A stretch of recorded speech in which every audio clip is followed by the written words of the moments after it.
Shalom, I'm Alexander Kharitonov. I'm talking to you from the woods in northwest Russia. I serve as the president of Christian Camping International Russia, serving the CIS and Baltics. And I want to tell you how our association is serving its leaders and members in the times of pandemic. Well, our people have been affected by self-isolation and social distancing, and on top of health hazards and economic constraints and general uncertainty experienced by everyone, they continue to serve, mostly as volunteers. They inspire and support their teams, both in church ministry and in camp ministry. They serve their communities. They find themselves in neighborhoods, parents groups, extended families. The lockdown imposed on the people in most of the areas of this country challenges the wholeness of a person in many negative ways, including lack of physical activity, or hypodynamics as they call it, nature deprivation, which is felt by many people in such a highly urbanized society as Russia, and social isolation. And within a week from the introduction of the lockdown, we initiated several activities aiming to serve a CCI leader as a whole person. Holistic approach is so central for Christian camping. So we looked at the physical needs, at the emotional needs, at the intellectual needs, and at the spiritual needs of a Christian camping person. For physical needs, we thought it would be good to provide them with some physical exercise. And the daily workout we chose was Pilates. Not because we think it's the best, but because we had a person in our midst, a sports leader, who was willing to get up every morning and provide a half an hour training session in Pilates at 9 a.m.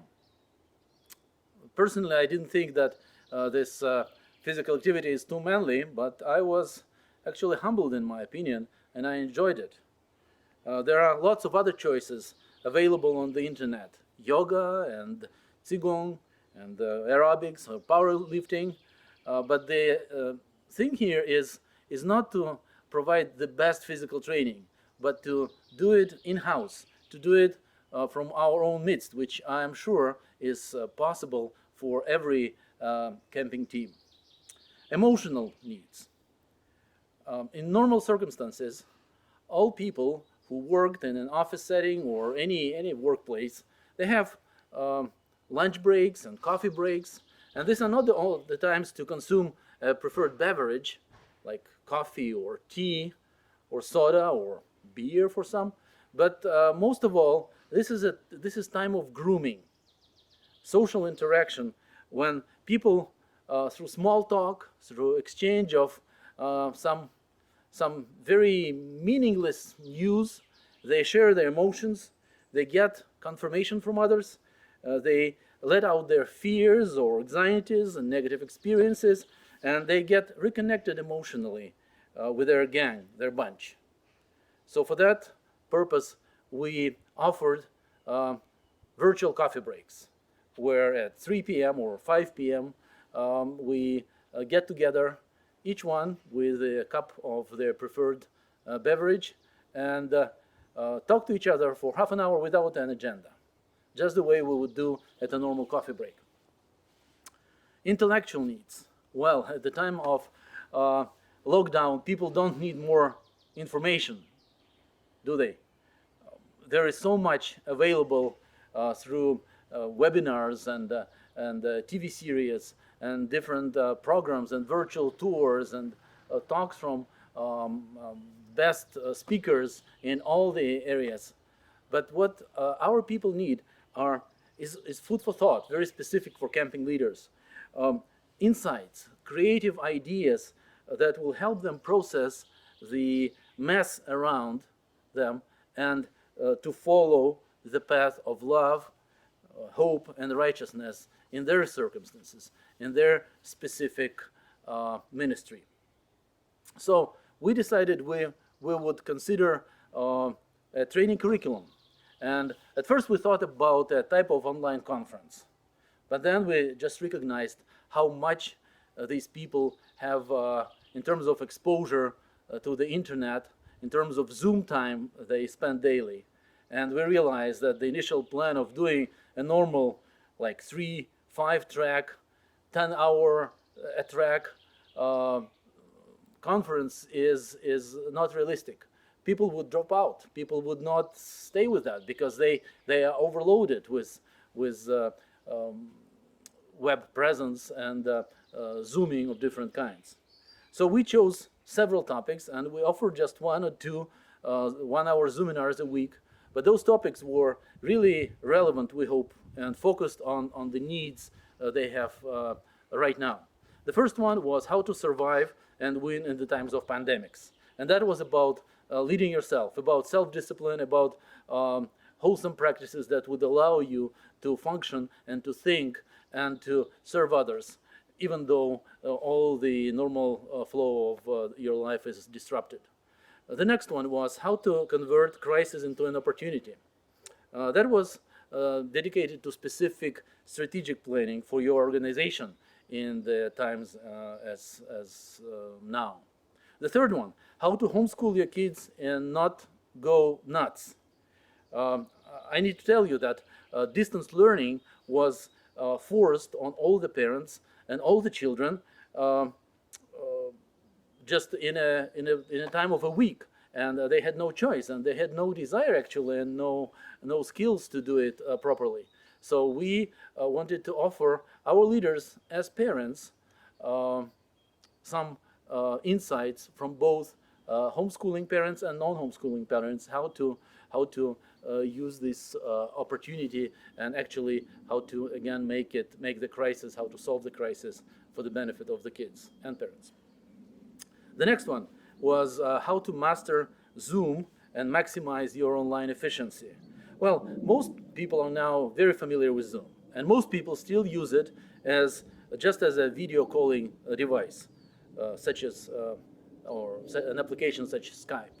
And we wanted to unpack Zoom and show how to utilize it for much more effectiveness and actually fun. How to learn what kind of features they have in this well-known application.